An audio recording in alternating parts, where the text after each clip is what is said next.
நடிகர் சூர்யா சார் அவர்களுக்கு இனிய பிறந்த நாள் நல்வாழ்த்துக்கள்.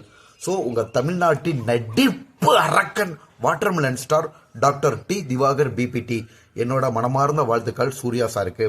ஆக்சுவலாக நான் காலேஜ் 2006ஆம் ஆண்டு பிசியோதெரப்பி மருத்துவம் படித்தேன். அதில் ஃபர்ஸ்ட் இயர் படிக்கிறப்ப தான் கஜினி படம் வந்துச்சு. பட் அந்த கஜினி சீனை ரீக்ரியேஷன் பண்ணி நான் வாட்டர்மெலன் ஸ்டார் அப்படின்னு உலக அளவில் உருவெடுப்பேன் அப்படின்றது எனக்கும் தெரியாது, சூர்யா சாருக்கும் தெரியாது. ஏதோ ஒரு வேவ்ஸ் சூர்யா சாருக்கு எனக்கும் ஓடிக்கிட்டு இருந்திருக்கு. ஸோ கண்டிப்பாக சூர்யா சார் மாதிரி ஒரு பெரிய ஸ்டாராக தமிழ்நாட்டில் உருவெடுப்பேன் அப்படின்றது எனக்கு நல்லாவே தெரியுது. ஸோ சூர்யா சாருக்கு இறைவன் சகல செல்வங்களையும் கொடுக்கணும் அப்படின்னு நான் இறைவனை வேண்டிக்கிறேன். கண்டிப்பாக பார்த்தீங்கன்னா watermelon star doctor D Divakar இன்னும் தமிழ்நாட்டில் ஒரு பெரிய ஒரு வெற்றியை ஏற்படுவேன். ஸோ அதுக்கு தெரிஞ்சோ தெரியாமலோ சூர்யா சாரோட ஒரு சீன் காரணமாக இருந்திருக்கு. சூர்யா சாருக்கு பிறந்தநாள் நல்வாழ்த்துக்கள்.